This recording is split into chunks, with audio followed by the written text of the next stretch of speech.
नमस्कार दोस्तों, back to our channel friends. मैं आप सबका अपने चैनल स्टॉक्स फॉर लाइफ पे बहुत स्वागत करता हूं। Welcome to STFL family.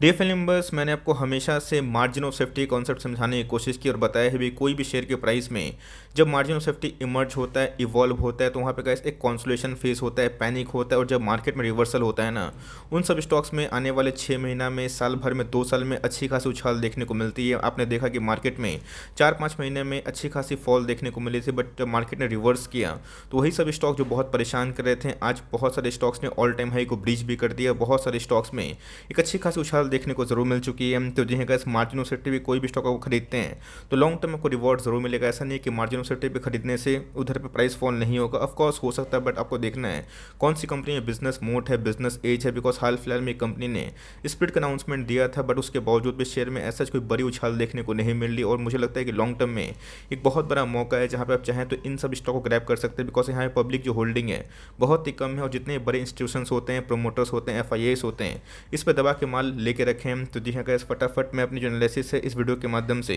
बताने की कोशिश जरूर करूंगा। आप चाहें तो फॉर लॉन्ग टर्म ऐसे स्टॉक्स को छोड़े ना, और चाहें तो पोर्टफोलियो में ऐसे दिग्गज कंपनी को होल्ड कर सकते हैं, कंटिन्यू कर सकते हैं। तो फटाफट अपने एनालिसिस को शुरू करते हैं। चैनल फर्स्ट टाइम होंगे सब्सक्राइब कर सकते हैं इस तरह की क्वालिटी कंटेंट को सबसे पहले एक्सेस करने के लिए। नाउ विदाउट लिंग any four time, let's begin. फिलहाल में कंपनी ने अपना 1:5 का जो स्प्लिट अनाउंस किया था। आपने देखा है कभी भी दोस्तों मार्केट में बोनस और स्प्लिट की न्यूज़ आती है तो मार्केट में उन सब शेयर्स में हमें अच्छी खासी उछाल देखने को ज़रूर मिलती है। बट मार्केट कभी कभी लोगों को सरप्राइज भी करता है। तो जी है गैस, कभी कभी ऐसा होता है कि जो हम लोग प्लान करते हैं वो एग्जीक्यूट नहीं होता है। बट येस, आज नहीं तो कल दोस्तों अच्छी कंपनी में बाउंस बैक ज़रूर देखने को मिलेगी। तो जी है गैस, इस कंपनी का फेस वैल्यू 10 है और आने वाले 19 तारीख में इनके फेस वैल्यू टूट के 2 हो जाएंगे। इसका मतलब आपके एक शेयर के बदले 5 शेयर मिलेगा। तो ऑफकोर्स गैस, इनके जो एक स्टेट हैं वो 19 अप्रैल को देखने को मिल रहे हैं। अगर आप 18 तारीख के पहले खरीदते हैं, 18 तारीख तक खरीदते हैं, तो ही आप एलिजिबल होंगे। तो जो है सिर्फ स्प्लिट और बोनस के चक्कर में निवेश करना सही नहीं होता है। हमें देखना है कौन से स्टॉक्स में क्या वैल्यू है, आने वाले कल में इंडिया की डेमोग्राफी में वो सेट होगा या फिर नहीं होगा, और इनके जो बिजनेस हैं वो आने वाले कल में टिक पाएंगे या फिर नहीं टिक पाएंगे।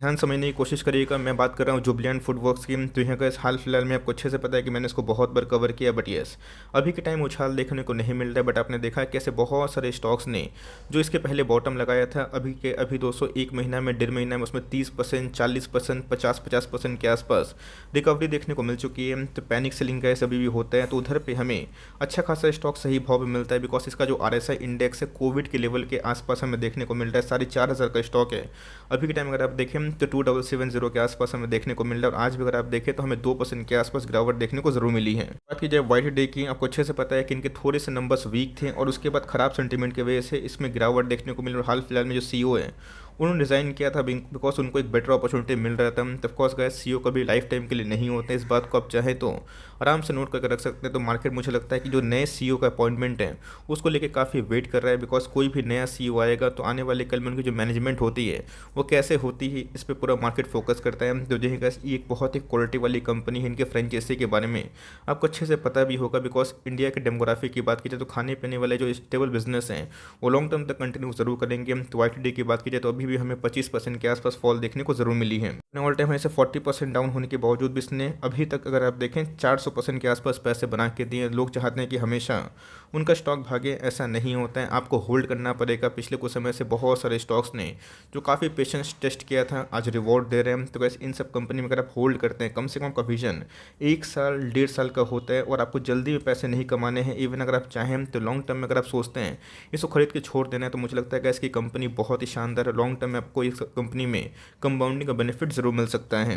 मैक्स चार्ट पैटर्न की तो आप देख सकते हैं इसके पहले भी हमें 50% के आसपास डाउन साइड देखने को मिला था। इधर पे गए जो फेस था ना, ये कंपनी उस समय छोटी थी, मिड कैप की थी। तो मिड कैप और स्मॉल कैप में आपने देखा कि 13, 14, 15 के बाद एक डाउन ट्रेंड हमें देखने को मिला था। और उसके बाद सारे के सारे stocks mid cap small cap के रॉकेट बनते हुए देखने को जरूर मिल चुके हैं। तो जो है ऑल टाइम हाई से इसमें अच्छी खासी गिरावट हमें देखने को मिल रही है। और आपने देखा कि अनलॉकिंग जो थीम है उसके वजह से इनके जो मेन बिजनेस है रेस्टोरेंट वाले वो अच्छा खासा परफॉर्म कर सकते हैं। बिकॉज पिछले कुछ समय से इनके मार्जिन में डिटोरिएशन था। रीजन क्या था? बिकॉज ये फुल फॉर्म में अपने कामकाज को नहीं कर पा रहे थे। तो फॉर लॉन्ग टर्म का ऐसी बहुत ही शानदार कंपनी है। और मैंने क्या बताया पहले वीडियो में कि ये एमओएस के लेवल पे है। तो कोई भी कंपनी पर अगर आप एमओएस पे खरीदते हैं, एलोकेशन ठीक डालते हैं, आपको सब कंपनियां आने वाले कल में बहुत रिवॉर्ड जरूर दे सकती है।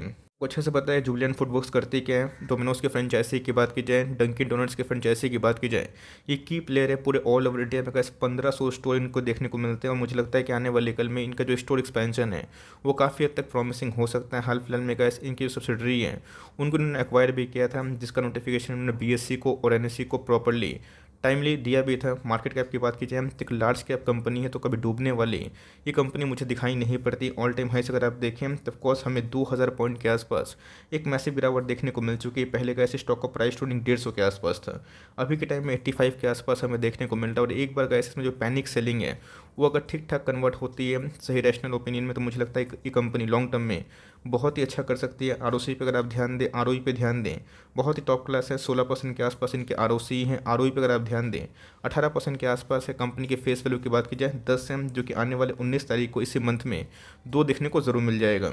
बात दोस्तों कंपनी के सेल्स की, आप देख सकते हैं कोविड के पहले कंपनी के जो सेल्स थे वो अच्छे खासे बढ़ रहे थे। आपने देखा कि वीआईपी इंडस्ट्रीज में क्या हुआ, स्टॉक ने 1 साल 1.5 साल परेशान किया, बट उसने उसके बाद ऑल टाइम हाई को हिट किया। रही बात दोस्तों पीवीआर, आइनॉक्स ने भी अच्छा खासा उछाल दर्ज कर दिया है। तो खाने पीने वाले बिजनेस में आपने देखा कि बर्गर किंग की बात की जाए, जुबिलेंट फूडवर्क्स की बात की जाए, ये सब बहुत परेशानी में थे बिकॉज इनके जो सेल्स हैं आप देखें 1920 में गिरावट का शिकार होता हुआ देखने को मिला बिकॉज लॉकडाउन थी। ऑफकोर्स क्राइसिस में हमें इस बात को समझना पड़ेगा कि इधर पे सेल्स का डिटोरेशन हो सकता है, बट जिस हिसाब से अनलॉकी का थीम हो चुका है, लोग बाहर घूमना पसंद कर रहे हैं, तो उसमें कैसे इन सब का जो पिज़्ज़ा का डिमांड है, बहुत सारे जो प्रोडक्ट्स डिमांड है वो अच्छा खासा कर सकते हैं। कोविड के पहले कैसे एक्सपोनेंशियली वे से बढ़ रहा था, बट कोविड के बाद इसमें हमें प्रॉफिटेबिलिटी में भी थोड़ी सी डाउनसाइड देखने को मिली और इसी रीजन से कैसे इनके वैल्यूएशन तो बढ़ गए, बट इनके ईपीएस डाउन होते हुए देखने को ज़रूर मिल चुके हैं। बात कंपनी के प्रमोटर होल्डिंग की, तो आप देख सकते हैं गैस की 41.94% के आसपास प्रमोटर की होल्डिंग है। डीआईएस की, एफआईएस की होल्डिंग की बात की जाए, ये बहुत ही शानदार है। और इस बिग वाली में गैस एफआईएस को छोड़ के डीआईएस ने थोड़ा सा कमुलेशन किया है। तो स्ट्रॉन्ग हैंड की बात की जाए तो मैक्सिमम दोस्तों जो प्रोमोटर होल्डिंग है, एफआईएस होल्डिंग और डीआईएस होल्डिंग है, उसको आप मिला दें तो 90% से ऊपर हमें देखने को मिलते हैं। तो जितने भी गैस बड़े इंस्टीट्यूशंस हैं इस कंपनी में अच्छा खासा हेवली निवेश किए हुए हैं। रही बात पब्लिक होल्डिंग की तो 6.5% के आसपास है। तो ऑफकोर्स जो स्प्लिट के बाद दोस्तों मार्केट में जो फ्री फ्लोट शेयर है उसमें एक तेज़ी रहेगी और जिसकी वजह से गैस आने वाले कल में पब्लिक होल्डिंग भी काफ़ी इंक्रीज हो सकती है।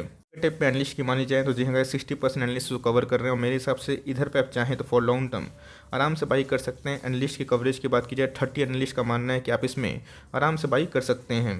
बात दोस्तों फॉरवर्ड 1 साल की, तो डाउन साइड की बात की जाए तो ये 2200 के आसपास लेवल बताया जा रहा है। बहुत सारे जो ब्रोकर्स की बात की जाए, जेफरीज की बात की जाए, मॉर्गन स्टैनली की बात की जाए, उन्होंने सीईओ के रिजाइन के बाद 2200-2400 के आसपास टारगेट दिया भी है। तो जिनका इस डाउन साइड की बात की जाए तो मुझे यही लेवल सुपर एमओस का लेवल दिखाई पड़ता है। अदरवाइज जो मेरा एफडी है वो रेडी है, वरना अगर आप अपर साइड में देखें तो आने वाले 1 साल में गैस 70% का अपसाइड बताया जा रहा है। तो ये आए या फिर ना आए ये तो बात की बात है, बट कंपनी अच्छी है। क्यूएसआर चेन पर अगर आप बिलीव करते हैं, फ्रेंचाइजी की बात की जाए, अगर आपको इन सब कंपनी में निवेश करना है तो मेरे हिसाब से गाइस लॉन्ग टर्म में ये सब कंपनी सर्वाइव भी करेंगे और इनके बैलेंस शीट मुझे काफ़ी मजबूत दिखाई ज़रूर पड़ जाते हैं।